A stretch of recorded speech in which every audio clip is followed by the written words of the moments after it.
In this video, we will discuss regarding the displacement diagram, velocity diagram and the acceleration diagram for cam when the follower moves with uniform acceleration and the retardation. So let us consider the displacement diagram first. So here on the abscissa, we have considered the angular displacement of camshaft for one complete rotation, and on the vertical ordinates we have considered the stroke length as s. So when I consider the displacement diagram for the uniform acceleration and retardation, it's a parabolic curve. So here we have divided this outward stroke into the 6 number of equal intervals, and the return stroke we have divided into the again 6 number of equal intervals. So as we know, the follower will start the motion from the 0 position and it will reaches to the highest position. Here we have numbered it. It is in the order 0, 1, 2, 3, 4, 5, 6. Whereas when I consider the return stroke, the follower it will be at the highest position and it will reach to the lowest position here. Therefore, we have numbered in the reverse order 6, 5, 4, 3, 2, 1 and 0 likely. So here for drawing the displacement diagram, we have to consider the middle position, and from the middle position we have drawn this vertical line for this stroke. Again from the middle position of the return stroke, again we have drawn this particular line because the uniform acceleration as well as retardation it is there. So in half of the part the acceleration and half of the part there is a retardation in each of the stroke. That's why. So therefore what will be the stroke length? The stroke length we have to again divide into the equal number of parts. So we have made the 6 number of parts. So therefore this stroke will divide it into the again 6 number of parts, 1, 2, 3, 4, 5, 6, and here it is 1 dash, 2 dash, 3 dash up to 6 dash. Now we have to join from each of the corner. So here it is the starting point and here it is the end point. So from this particular corner, this is the starting point, we will join each of the point on the stroke length. So let us consider from 0 to 1, 0 to 2, and then 0 to 3, 0 to 3. So like this way. So radially we have to join from the starting point to each of the point on this stroke length. Similarly, we will join each of the point from this position is the highest position to this particular points on the stroke length. So therefore then it will be 0 to 3, then 0 to 4, and again from this point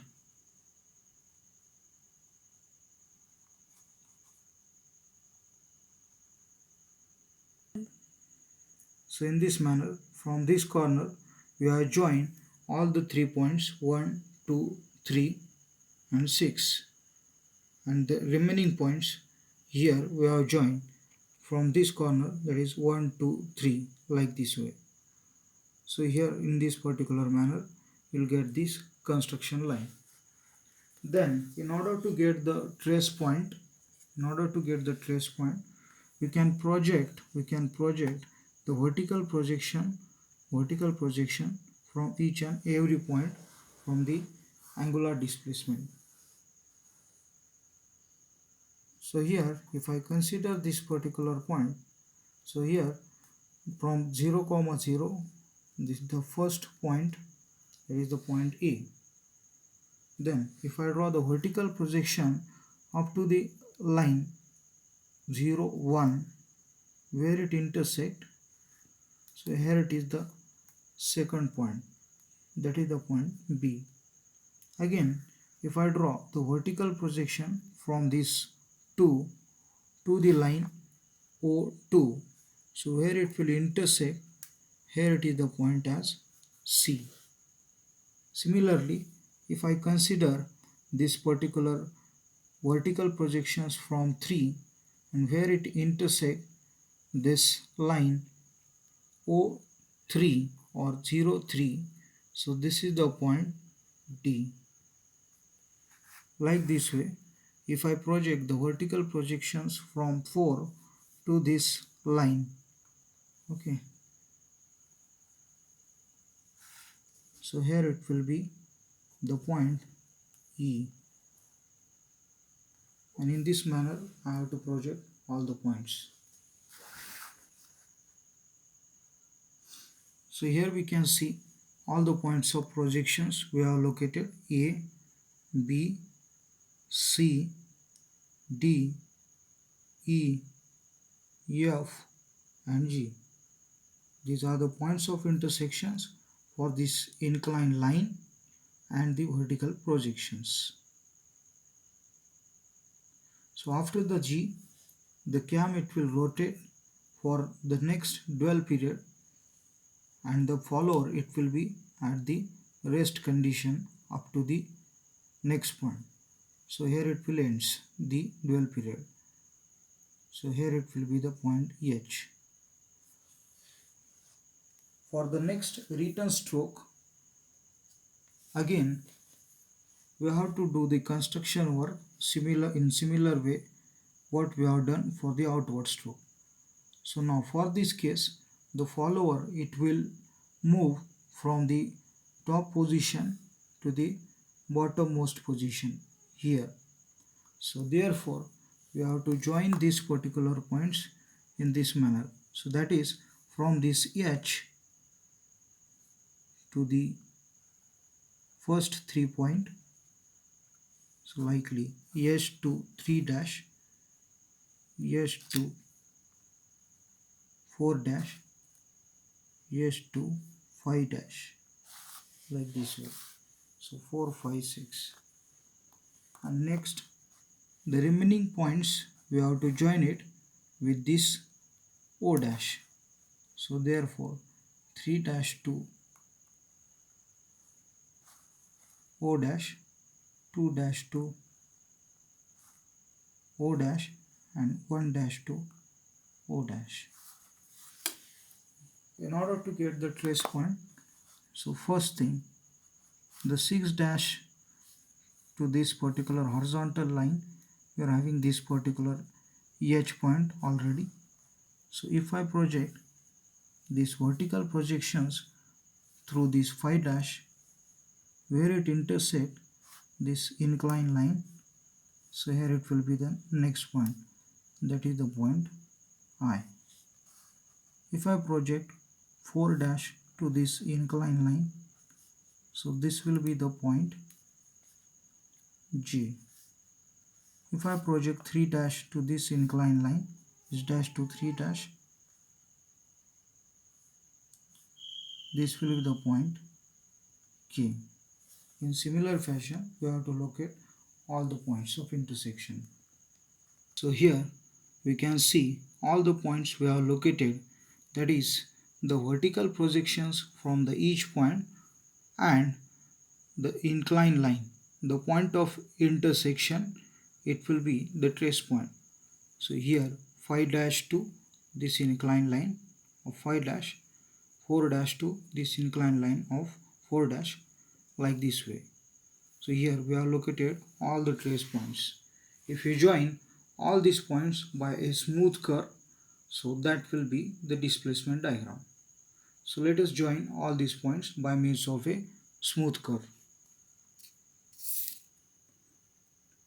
So after joining all the trace points, we'll get a parabolic curve as shown in this diagram as a displacement diagram for the uniform acceleration and the retardation. Now let us consider the velocity diagram. So let us consider the velocity diagram.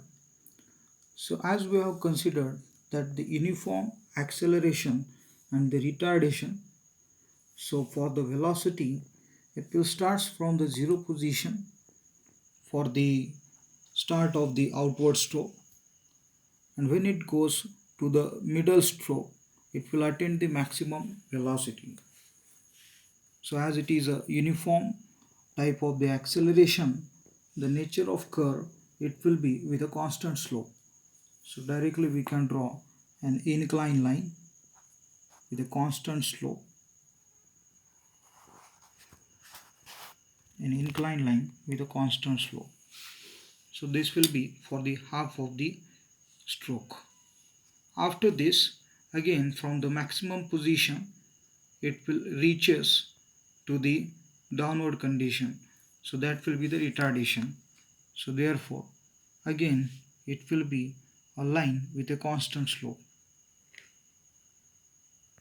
will be the constant slope.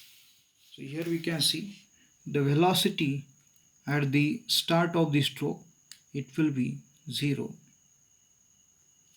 and velocity at the end of the stroke, again it will be 0.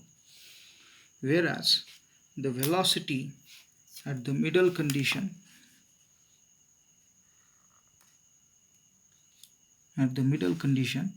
it is maximum.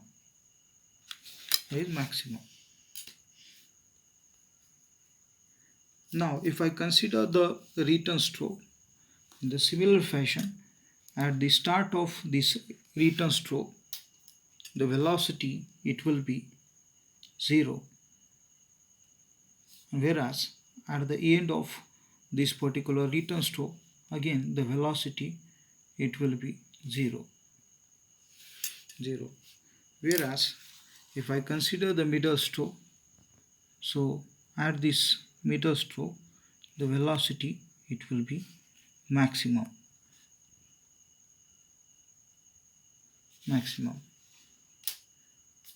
Therefore if I draw this curve, so again it will be a curve with the constant slope, so that means it is an inclined line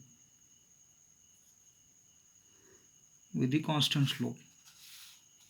So this will be the nature of curve for the velocity diagram.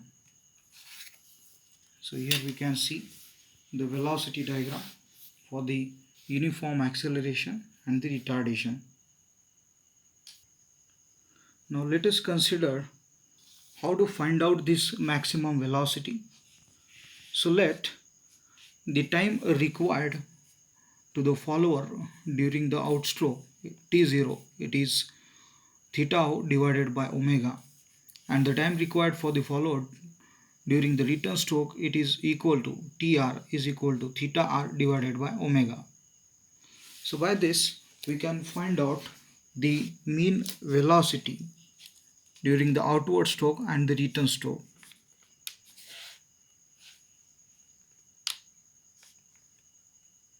So therefore we can find out the mean velocity during the outstroke and the return stroke.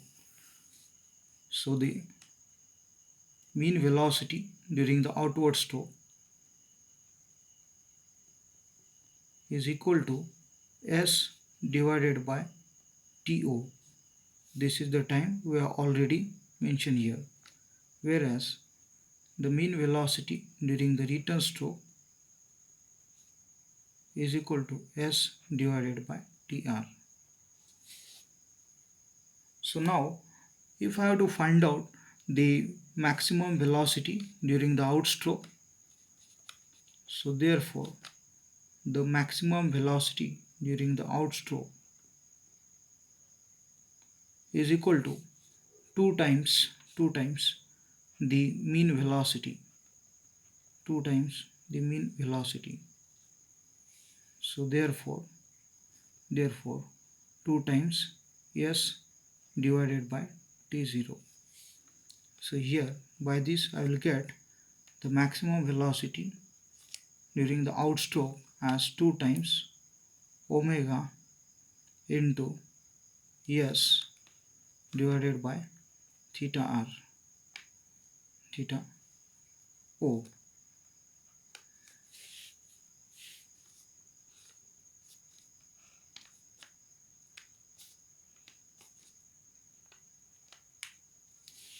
Okay, so what will be the time period?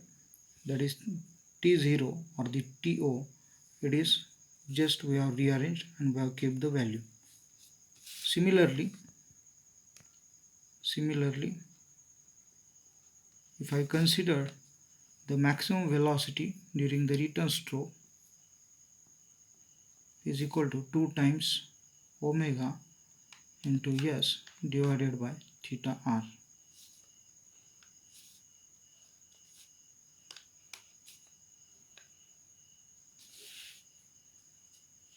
So these are the maximum velocity during the outstroke and during the return stroke.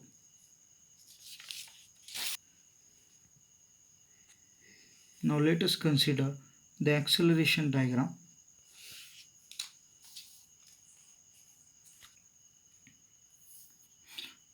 For the acceleration diagram, so just we have considered the uniform acceleration and the retardation. This is the case for each this outstroke as well as return stroke. So that means for half of the portion or for half of the stroke it will be the acceleration, and for half of the stroke it will be the retardation. So as it is a uniform acceleration, I will get a curve as a parallel line with the maximum acceleration. So therefore, so here it is. The curve, it will be a parallel line. So starting with the maximum value.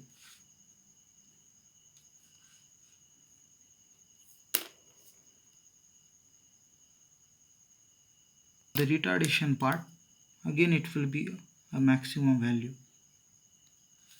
with a parallel line.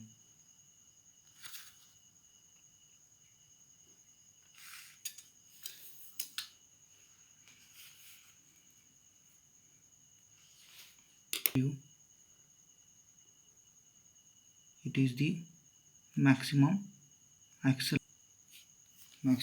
acceleration, whereas this value it is for the maximum retardation likely.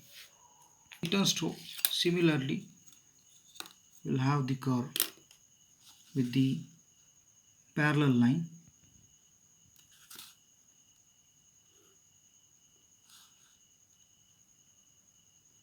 For half of the curve, that is the acceleration, and for half of the curve, that is a retardation.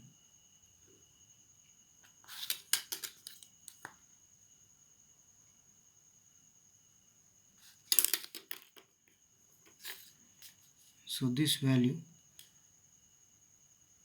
it is the Amax. That is the maximum acceleration.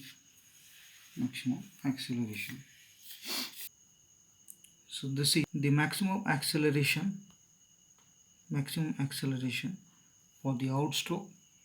This is the maximum acceleration for the return stroke.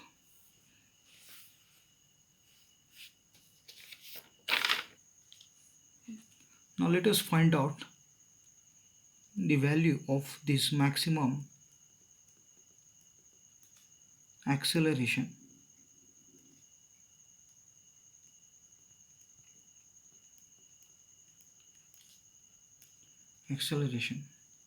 So as we know, during half of the part it is the acceleration, and during the half of the part it is the retardation. So therefore for outstroke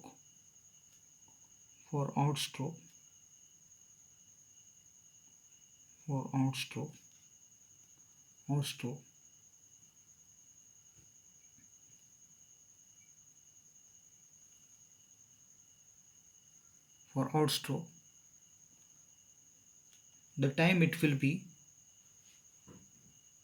TO by 2, and For the return stroke,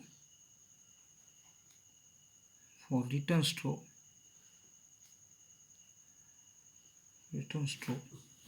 the time it will be tr by 2. So after this time, the maximum velocity it will be achieved. So therefore, the maximum velocity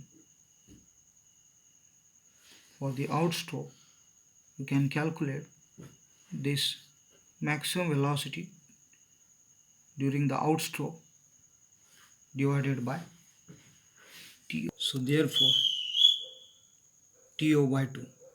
So therefore, the maximum acceleration during the outstroke is given by this maximum velocity during the outstroke divided by the time, that is TO by 2. So if you simplify, so it will be 2 times, we have calculated the maximum velocity during the outstroke, that is 2 times omega into s divided by this TO by 2 into this theta O. Okay, again we simplify, so we know that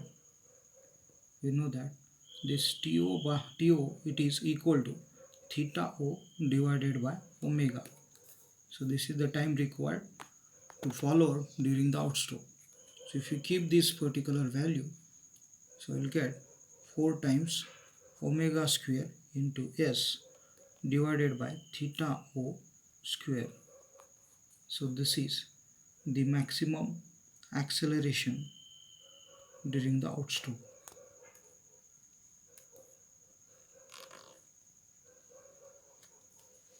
Similarly, we can calculate the maximum acceleration during the return stroke. So this will be same, that is 4 times omega square into s, and instead of this theta O, so it will be theta r square.